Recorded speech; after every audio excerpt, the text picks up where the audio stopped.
ఈ రోజు Satyabhama serial episode లో ఏం జరిగిందో తెలుసుకుందాం. సత్య వాళ్ళ నాన్న కాళీకి ఫోన్ చేసి డబ్బులు ఇవ్వను, ఏం చేసుకుంటావో చేసుకోపో అని చెప్పడంతో ఇక వాడైతే రెచ్చిపోతాడు. ఆ విషయాన్ని సత్య ఆలోచిస్తూ ఉంటుంది. నాన్నకేమో వాడికి ఫోన్ చేసి చెప్పమని చెప్పేశాను. నాన్న మాట చెప్పడంతో వాడు ఎలా రియాక్ట్ అవుతాడో, ఎలాంటి డెసిషన్ తీసుకుంటాడో, ఏం గొడవ చేస్తాడో అని ఆలోచిస్తూ ఉంటుంది. క్రిష్కి తెలియకుండా ఎలాగైనా ఆ సమయానికి నేను అక్కడికి వెళ్ళాలి అని అనుకుంటూ ఉంటుంది. క్రిష్ వాళ్ళ నాన్న ఇంట్లో వాళ్ళందరితో మాట్లాడడానికి అందరినీ రమ్మంటాడు. అందరూ వస్తారు కానీ సత్య రాదు. తర్వాత క్రిష్ ఫోన్ చేయడంతో సత్య కూడా అక్కడికి వస్తుంది. క్రిష్ వాళ్ళ అమ్మ అయితే, ఇంటి పెద్ద ఇంటి యజమాని అయినా మీ మామయ్య గారు పిలిస్తే ఇంత లేట్ చేస్తావేంటి అని కోపడుతూ ఉంటుంది. తర్వాత క్రిష్ వాళ్ళ నాన్న అయితే, సరే మీ పంచాయతీలు ఆపండి, నేను చెప్పాలనుకున్నది చెప్తాను అని అసలు విషయాన్ని చెప్తాడు. ఈ రోజు మన ఇంటికి మీడియా వాళ్ళు వస్తున్నారు, రమ్మని చెప్పి పిలిచాను. ఎందుకంటే మనం జనాల్లో మంచి పేరు తెచ్చుకోవాలన్నా, మన గురించి జనాలు గొప్పగా అనుకోవాలన్నా మనం మీడియాలోనే ఉండాలి. మన గురించి అందరూ మాట్లాడుకోవాలి. మన ఇంటి ఆడపిల్ల పేదింటికి కోడలుగా వెళ్తే అక్కడ వాళ్ళ అత్తమామ రాచి రంపాన పెడుతున్నారని, మన ఇంటికి వచ్చిన పేదింటి పిల్లని మనం ఇబ్బందులు పాలు చేస్తున్నామని జనాలు అనుకుంటున్నారు. అలా అనుకోకుండా ఉండాలంటే వాళ్లే మీడియా ముందు మన గురించి గొప్పగా చెప్పాలి అని అంటూ తన భార్యతో కూతుర్ని అల్లుణ్ణి ఇంటికి పిలవమని చెప్తాడు. తర్వాత సత్య అయితే ఎన్ని గంటలకి అని అడగడంతో 2 గంటలకు మీటింగ్ ఉంటుందని చెప్తాడు. సత్య వాళ్ళ నాన్న అన్న మాట్లాడుకుంటూ ఉంటారు.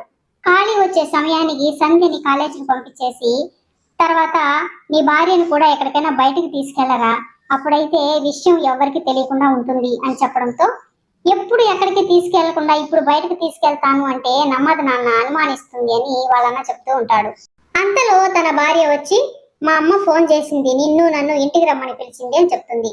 ఇక అతనైతే మనసులో సంతోషపడతాడు. ఎలా బయటకు తీసుకెళ్లాలా అనుకుంటూ ఉంటే తనే వచ్చి మా అమ్మ పిలిచింది అని చెప్పడంతో, సరే బయలుదేరు మీ అమ్మగారి ఇంటికి వెళ్తామని సత్య వాళ్ళ అన్న అనడంతో, నేను రాను, నువ్వు వెళ్ళు, ఎందుకంటే నేను మా ఇంటికి వెళ్ళడం మా ఇంట్లో వాళ్ళకి ఎవ్వరికి ఇష్టం లేదు. వాళ్ళకి నాకన్నా వాళ్ళ పదవులే ఎక్కువ, అధికారమే ఎక్కువ అని తను చెప్పడంతో, అలా ఎందుకుంటుందమ్మా, ఏ తల్లిదండ్రులకైనా వాళ్ళ బిడ్డలంటే ఇష్టం లేకుండా ఎలా ఉంటుంది, ఏదో కోపంలో ఒక మాట అన్నంత మాత్రాన దాన్నే పట్టుకుంటే ఎలాగా అని వాళ్ళ అత్త మామ ఇద్దరు సర్ది చెప్పడంతో ఇక తను వెళ్ళడానికి ఒప్పుకుంటుంది.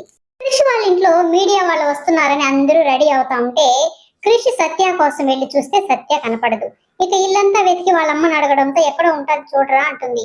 ఇల్లంతా వెతుకుతాడు కానీ ఎక్కడ కనిపించదు.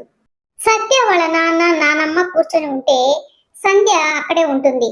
ఇక వాళ్ళ నాన్న అయితే, ఏం మా కాలేజీకి వెళ్ళు అని అంటే, ఈ రోజు నాకు వెళ్ళాలని లేదు నాన్న అంటుంది. అతను మాత్రం లేదమ్మా ఖచ్చితంగా ఈ రోజు కాలేజీకి నువ్వు వెళ్లాల్సిందే అనడంతో ఇక తను బ్యాగ్ ఎత్తుకొని కాలేజీకి వెళ్ళబోతూ ఉంటే గుమ్మం దగ్గర ఖాళీ అడ్డుపడతాడు. సంధ్య భయపడిపోయి వాళ్ళ నాన్న చాటుకు వెళ్ళి దాక్కుంటుంది. ఇక ఖాళీ లోపలికి వచ్చి, ఏంటి మామ గోడితో పోయేదాన్ని గొడ్డలి దాకా తెచ్చుకుంటున్నావు, 20 లక్షలు ఇచ్చుంటే పని అయిపోయిండేది కదా, ఇప్పుడేమంటే ఫోన్ చేసి నన్ను రెచ్చగొట్టావు, ఇప్పుడు కూడా నీకు ఒక అవకాశం ఇస్తున్నాను, 20 లక్షలు ఇస్తావా, నీ కూతుర్ని పట్టుకోబొమ్మంటావా అని బెదిరిస్తూ ఉంటాడు. సత్య వాళ్ళ నాన్న అయితే, 20 లక్షలు కాదు కదా, ఒక్క రూపాయి కూడా ఇవ్వను, ఏం చేసుకుంటావో చేసుకో అనడంతో, నా దగ్గర నీ కూతురు వీడియో ఉంది, దాన్ని అప్లోడ్ చేసేయమంటావా, చెప్పు ఇప్పుడే చేసేస్తాను అంటూ ఉంటాడు. అంతలో సత్య వచ్చి, చెయ్యరా, నీకు దమ్ముంటే చెయ్యి, అసలు నీ దగ్గర నిజంగా వీడియో ఉందారా, ఉంటే చూపించరా, నిజంగా నీ దగ్గర వీడియో ఉంటే ఇప్పుడే నా చెల్లెల్ని నీకు ఇచ్చి పెళ్లి చేస్తాను అని వాడిని పట్టుకుని చెంపలు వాయించి కొట్టేస్తది.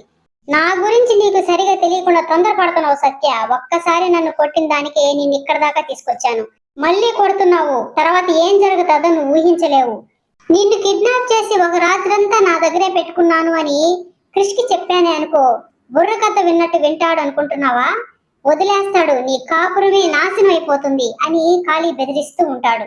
అప్పుడే అక్కడికి వచ్చిన క్రిష్ ఖాళీ చెప్పిన మాటల్ని వింటాడు. జరగబోయే ఎపిసోడ్ లో క్రిష్ వాళ్ళ ఇంటికి మీడియా వచ్చి కూర్చుంటుంది. అందరూ ఉంటారు కానీ తన చిన్న కొడుకు చిన్న కోడలు లేకపోవడంతో అందరూ దాని గురించి అడుగుతూ ఉంటారు. మీ చిన్న కోడలు ఇంట్లో లేదేంటి, మీరు సరిగా చూసుకోవడం లేదా, మీకు వాళ్ళకి ఏదన్నా గొడవలా అని అడుగుతూ ఉంటారు.